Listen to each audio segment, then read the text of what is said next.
किला रोहतास के उस म्यूजियम में मौजूद है जहाँ पर उस दौर की जो उनकी तलवारें थी, जो उनके शाहकार थे, वो हर चीज यहाँ पे मौजूद है।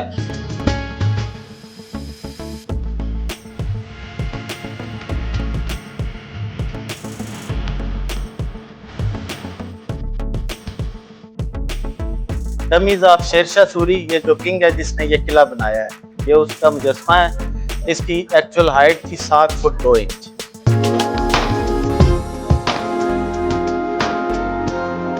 उसी वक्त की हैं, उसी पीरियड की, शेरशाह सूरी पीरियड की हैं। ये कुछ एक्सिबिशन से निकली हैं और कुछ जो है कराची म्यूजियम से निकली हैं, लेकिन ये हर चीज़ जेन्युइन है और असली चीज़ें हैं ये सारी। ये उस वक्त की करेंसी है, इसी में लेन देन होता था। ये कॉपर और चांदी की।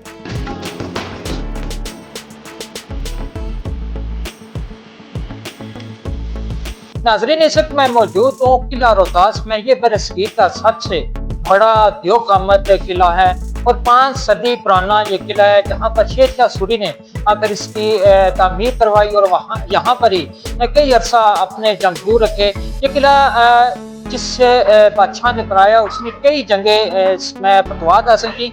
आज उस म्यूजियम में मौजूद है, किला रोहतास के उस म्यूजियम में मौजूद है जहाँ पर उस दौर की जो उनकी तलवारें थी, जो उनके शाहकार थे, वो हर चीज़ यहाँ पे मौजूद है। मेरे साथ म्यूजियम अटेंडेंट मौजूद हैं, इनसे हम बात करेंगे।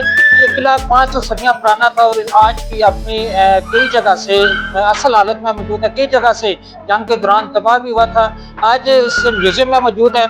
ये म्यूजियम शिफ्ट भी किया गया। ये किस किस का मुजस्मा पड़ा हुआ है, ये जितनी भी आचार है ये किस किस के हैं, उस हवाले से इनसे गाइड लेंगे। अस्सलाम वालेकुम। वालेकुम अस्सलाम जी। मजहर हुसैन, म्यूजियम अटेंडेंट रोहतास। तो ये डमीज ऑफ शेरशाह सूरी, ये जो किंग है जिसने ये किला बनाया है, ये उसका मुजस्मा है। इसकी एक्चुअल हाइट थी 7 फुट 2 इंच और ये उसकी प्रिंसेस है, ये मेड है और ये उसके 2 गार्ड हैं। तो बाकी म्यूजियम में ये तलवारें वगैरह हैं। अच्छा, मतलब भाई ये तकरीबन इसकी जो एक्चुअल हाइट बताई जा रही है 7 फुट थी और इसमें देखें तो एक शहजादी का महल भी यहाँ पे मौजूद है। हाँ जी, मुख्तलिफ यहाँ पे अगर देखें तो शाही मस्जिद मौजूद है। किला के अंदर हर चीज ऐसी मौजूद थी।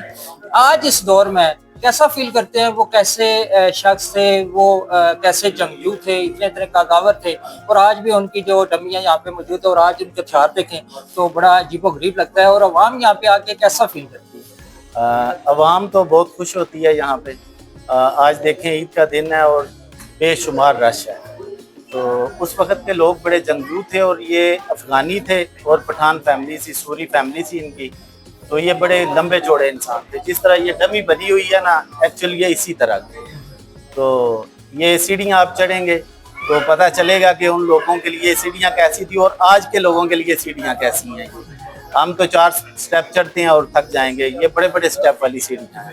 अच्छा, मतलब भाई हमें गाइड करेंगे, ये जो जितनी भी नवादरात पड़ी हुई हैं ये उन्हीं की हैं, कैसे ये संभाली गई, यहाँ तक ये कैसे बुक सेफ है?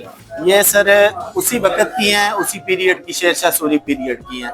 ये कुछ एक्सिबिशन से निकली हैं और कुछ जो है कराची म्यूजियम से निकली हैं, लेकिन ये हर चीज़ जेन्युइन है और असली चीज़ें हैं ये सारी। उसी पीरियड की, शेरशाह सूरी पीरियड की हैं। ये क्या क्या चीज़ है? ये ढाल है, ये जंगी सामान है उसका सारा, ये आयरन हेलमेट है, ये तलवारें हैं और ये सारा उस वक्त का सामान है। ये पोर्ट्रेट है, ये इस्लाम शाह सूरी, ये शेरशाह सूरी के बेटे थे। शेरशाह सूरी, इन्होंने ये किला मुकम्मल करवाया। शेरशाह सूरी ने स्टार्ट करवाया। हाँ जी, और मुकम्मल इन्होंने करवाया। इसके बेटे ने करवाया। और ये भी ढाल है, ये वो लेदर में है और ये कापर में है और ये तलवारें भी हैं उसी तरह। ये डैगर्स हैं, खंजर। तो ये भी सारा जंगी सामान है उनका। तो उस वक्त की जो करेंसी होती थी वो ये है। अच्छा, ये उस वक्त की करेंसी? हाँ जी, हाँ जी, ये उस वक्त की करेंसी है, इसी में लेन देन होता था। ये कॉपर और चांदी के। तो शेरशाह सूरी साहब हैं जिन्होंने रुपए का लफ्ज इस्तेमाल किया था, जो आज तक हम चला रहे हैं, ये शेरशाह सूरी साहब ने इस्तेमाल किया। अच्छा, ये रुपया जो है वो इजाद करते हैं, तो उसका ये ऊपर हमने स्कैन करके बड़े करके लगाए हुए हैं सिक्के। ये शेरशाह सूरी पीरियड के हैं। एक साइड पे किंग नेम और दूसरी साइड पे कलमा शरीफ होता है। अच्छा, एक साइड पे मतलब उसका अपना नाम, हाँ जी, दूसरी साइड पे पहला कलमा। और इस तरफ अगर देखें तो ये ब्रिटिश पीरियड के हैं। ये उस वक्त की लाइफ जैकेट है, ज़रा बख्तर छाती पे लगाने के लिए। तो ये तलवार और तीर के वार से ना इंसान को बचाती है। अच्छा, ये कंफर्म है कि ये किसकी थी? ये नहीं, उसी पीरियड की है, ये ब्रिटिश पीरियड की है। ये शेरशाह सूरी पीरियड की नहीं है, ये ब्रिटिश की है, ये भी ब्रिटिश की है। ये गन्स वगैरह शेरशाह सूरी दौर में ये गन्ने या ऐसी नहीं थी। मंजनीक वगैरह थी। हाँ, वो थी, लेकिन ये गन्स वगैरह ये ब्रिटिश पीरियड में है। अच्छा, मतलब ये जब अंग्रेजों ने इसको पता किया और उसमें हाँ जी, ये उसको और आगे भी ये भी पिस्तौल है माचलाक। तो ये भी चिंगारी वाले, ये अंग्रेज और सिख दौर के हैं। तो ये संगीन है, जो गन के आगे लगती है। अगर गोली वगैरह आपसे खत्म हो जाए तो ये फिर वो ये सब बिनट कहते हैं आजकल, जो हमारी पाक आर्मी के पास है बिनट है। ये फिर वो खंजर मतलब क्लोज जो झगड़ा था उसके लिए। और ये भी ज़रा बख्तर है, ये भी ऊपर पहनने के लिए होती है। ये भी लाइफ जैकेट ही समझें। अच्छा, इस तरफ देखें, ये कुछ बुक्स हैं। ये तफसीर कुरान है, हाथ से लिखी हुई। ये भी उसी पीरियड की है। ये स्टैम्प ऑफ शेरशाह सूरी, ये शेरशाह सूरी की स्टैम्प है। मतलब और कोई भी हुक्मनामा होता था हाँ जी, तो वो ये स्टैम्प लगती थी उनके आर्डर के पे ना, ये स्टैम्प लगाते थे। और ये 2 फारसी की बुक्स हैं, ये भी हाथ से लिखी हुई हैं। ये भी उसी पीरियड की हैं। एक तिब के बारे में और एक पे नज़में लिखी हुई हैं। अच्छा, हमें बताइएगा कि हमने म्यूजियम के अंदर देखा है मुख्तलिफ जगह पे चार्ट्स लिखे हुए हैं, जहाँ पे तारीख लिखी हुई है, मतलब इस तरह की। ये तारीख लिखने वाला कौन था और इससे ये तारीख कब इधर वजह की गई? ये तारीख जो है ये कुछ लोगों से है जो लोकल थे, और बाकी इनकी बुक्स हैं वहाँ से ये सारा लिया गया। और ये सारी शेरशाह सूरी की हिस्ट्री लिखी हुई है। ये हमने बोर्ड लगाए हुए हैं, यहाँ पे पढ़ सकते हैं। ये 2 जुबानों में है, इंग्लिश में भी है और उर्दू में भी है। और ये जो है ये मकबरा है शेरशाह सूरी का, जहाँ पे शेरशाह सूरी साहब दफन है। ये इंडिया में, ठीक है। ये सूबा बिहार है और ये सासाराम जगह है वहाँ पे। ये शेरशाह सूरी फैमिली की आबाई जागीर है सासाराम, जो इनके वालिद को और दादा को तोहफे में मिली हुई है। तो ये यहाँ पे दफन है और ये इनका खुद साख्ता मकबरा है। शेरशाह सूरी साहब ने ये खुद बनवाया था कि मुझे यहाँ पे दफन करना है। ये एक झील है और उसके अंदर है। अच्छा, उमूमन देखें, तारीख की किताबें देखें तो हर मुसन्नफ जो है उसकी अपनी अपनी तहरीर होती है, अपने ही उसका तजिया होता है, जैसे उसको चीज़ मिली। जो ऑथेंटिक सबसे मतलब पावरफुल और मजबूत अगर तारीख देखें तो उसमें कुछ बताया जा सकता है, क्योंकि ये मुतनाज़ा बयानात होते हैं कि ये 4 साल गुजर गए, कुछ कहते हैं 3 साल गुजर गए, कुछ कहते हैं ये अशिया उनकी थी, कुछ कहते हैं अंग्रेज दौर की थी। तो इसमें जो ऑथेंटिक बात है वो किस जगह से मिल रही है? और इसकी तारीख अगर किला रोहतास की देखें तो सबसे मजबूत तारीख किस जगह पे? ये हमारे पास इसका ना फाउंडेशन स्टोन है, जो इसका संगे बुनियाद है। उस पे जो डेट मेंशन है ना इस किले को तामीर की, वो 1541 है।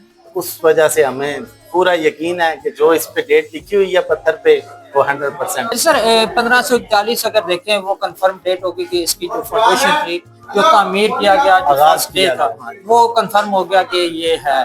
और यहाँ पे ज़्यादा हम उसको सदका इसलिए कह रहे हैं कि यहाँ पे तामीर हुआ, यहाँ पे चीज़ें छोड़ी गई, यहाँ पे तारीख से उससे जिस तरह भी सदी गुजरती गई, लोग गुजरते गए, तारीखदान गुजरते गए, वो लिखते यहाँ तक आए। अभी तक जो मालूमात हमें मिली है किला रोहतास की, तो वो देखिए किला रोहतास में यहाँ पे जो बुक्स हैं वो हर बंदे की अपना अपना एक राइटर ने अपना अपने तरीके से लिखा हुआ है। ये चीज़ें जितनी भी आपको मिली है, कोई मालूमात है ये किस दौर से चलती आई है और कैसे सेव होती होती जहाँ तक पहुँची? जो बुक्स लोगों ने लिखी हुई है ना, वो राइटर मुख्तलिफ हैं, तो लेकिन अंदर उसके तारीख एक जैसी है, उसमें फ़र्क नहीं है। तो बाकी ये चीज़ें हैं जो ये कुछ यहाँ लोगों से भी मिली हैं और बाकी कुछ कराची म्यूज़ियम से ली हैं, कुछ डिपार्टमेंट के पास हैं, उनके पास सेब थी, तो ये वहीं से आई हैं। तो ये सारी ऑथेंटिक चीज़ें। ये एक ढाल तलवार मुगलिया दौर, ये मुगल्स पीरियड की ढाल है, ये भी लेदर में है। और ये तलवारें हैं जो ये उनकी है। मुगल्स और मुसलमान जो तलवारें यूज़ करते थे ना, वो खम वाली थी, उसमें खम होता था चांद की तरह। तो जो ब्रिटिश यूज़ करते हैं वो ज़रा सीधी होती है, सलीबी उनका निशान है, इस वजह से वो सीधी तलवार ज़्यादा यूज़ करते हैं। ये सारी मुगल मुसलमानों की हैं। ये 3 तलवारें, ये भी मुगल्स की हैं, ये मुगल दौर की। और ये एक जो है चुरा है, ये भी मुगल्स का ही है, लेट अच्छा, मुगल। कभी इत्तेफाक हुआ है कि इन तलवार को आपने उठाया और वजन देखा हो कितना इनका वजन है? हाँ, इनका मुख्तलिफ वजन है, 2 किलो, 2.5 किलो, 3 किलो मुख्तलिफ वजन है। जब हम सफाई वगैरह करते हैं तो उठाते हैं। जी भाई। और अभी ये भी अंग्रेज दौर की तलवार ये है। ब्रिटिश पीरियड की है जो सेंटर में है, बाकी जो है ये मुगल्स की हैं। अच्छा, हमें बताइएगा ये जितना किला है बहुत वसी है, मतलब कहा जाता है कि सुबह अगर इसको एक दीवार से चलना शुरू करें तो शाम तक ये कंप्लीट नहीं होता, और रास्ते में कई जगह पे भी वो टूटा भी है। जब वो उस पर हमला किया गया था तो हाँ उसको जी। काफी डिस्ट्रॉय भी हुआ था। कितने मरबा मील में ये किला मौजूद है? इसके अंदर क्या क्या चीज है? उनकी दीवारें कितनी मोटी हैं, कुछ बताएंगे? ये किला है जो है, ये इसका जो रकबा है वो 7 मुरब्बे है, और तकरीबन इसकी जो दीवार है ना वो 4 किलोमीटर है राउंड अबाउट, और इसकी दीवारें 20 से 30-35 फुट तक चौड़ी हैं, और उस पर मेहराब बनी हुई है। ये बड़ी बड़ी मोटी दीवारें हैं इसकी, उस पर घोड़े भी दौड़ सकते हैं। तो बाकी बावली है, यहाँ पे एक स्टेप वेल है, 154 के करीब वहाँ पे सीढ़ियाँ हैं, वो भी है, और बाकी गेट अच्छा, हैं, 12 गेट है 12 गेट हैं इसके। अच्छा, ये 12 गेट जो है ये मुख्तलिफ रास्ते यहाँ से निकलते थे, या कोई एग्जैक्ट पॉइंट या कोई इमरजेंसी पॉइंट था? ये क्यों 12 गेट रखे गए हैं? ये मुख्तलिफ साइड से ना उन्होंने रखे हुए थे कि एक लंगर खानी गेट है, वहाँ पे वो नीचे पानी का बहाव था उस वक्त ना, वो नाला कान था, तो उस वजह से उस गेट को उन्होंने रखा था कि वहाँ से पानी लेके आते थे। आस्थानी गेट है, ये एंट्री गेट है, और ये जो सोहेल गेट है ये भी बाहर की तरफ जो रास्ता जा रहा है ये उसके लिए। बाकी छोटे छोटे है वो भी मुख्तलिफ पर्पज के लिए ही है। अच्छा, इसका जो एंट्री पॉइंट अगर देखें कहाँ से एंटर किया जाता है, तो नाजरीन उस दौर में जब ऐसे किले बनाए जाते थे, जब दुश्मन हमला करता था तो वो किसी गेट को तोड़ने के लिए बड़ी सी लकड़ी या कोई ऐसी चीज को लेते थे, वो से काफी बंदे हजारों की तादाद में उसको उठा के धक्का मारते थे। धक्का मारने के तोड़ने के बाद उसमें एंटर होते थे। और ये किला जो बनाया गया है ये एक मुनफरिद अंदाज में बनाया गया और उसके काउंटर में बनाया गया था। इसका पहला गेट अगर देखें तो वो चंद ही फुट के फासले के ऊपर एक और उसका गेट बनाया गया है। वो सिर्फ वजह ये थी कि पहला गेट अगर वो इससे जोर के साथ तोड़ दें, जिस भी चीज के साथ वो लकड़ होती थी या कोई लोहा था, उसमें हजारों लोग उसको उठाकर उसको टक्कर मारते थे। वो तोड़ने के बाद फिर अगले गेट को तोड़ने के लिए उसकी जो लंबाई रखी गई है, जो सिस्टम रखा गया वो ऐसा रखा गया कि उसमें वो लकड़ या उसमें वो लकड़ी या लोहा या जो भी चीज उठा के तोड़ने के लिए दरवाजे को रखी जाती है, वो उसमें दाखिल ना हो सके और इससे बचा जा सके। मेरे ख्याल में यही है उसकी गेट की जो खासियत बनाई गई है। जो ये वाले गेट है ना, जो मेन गेट है, ये डबल गेट बनाते हैं। अगर एक गेट दुश्मन तोड़ ले तो आगे दूसरा सेफ्टी के लिए। तो उस वक्त यही कॉन्सेप्ट था कि जिसकी फौज किले में दाखिल होगी तो वो जंग जीत जाए। किला रोहतास शेरशाह सूरी से मंसूब है। 1541 ईस्वी में इसको तामीर इसकी स्टार्ट हुई और आज तक अगर देखें तो यहाँ पर सिख बरादरी भी बहुत ज्यादा आती है क्योंकि उनका गुरुद्वारा यहाँ पे मौजूद है। बाकी अंग्रेज यहाँ पे बहुत ज्यादा आते हैं, पूरी दुनिया से यहाँ पे तशरीफ आते हैं और गवर्नमेंट पाकिस्तान इसको बड़े आसान तरीके से मैनेज कर रही है। इसी के साथ इजाजत दीजिए, अपने मेजबान यासर सिंह को देखते रहिए।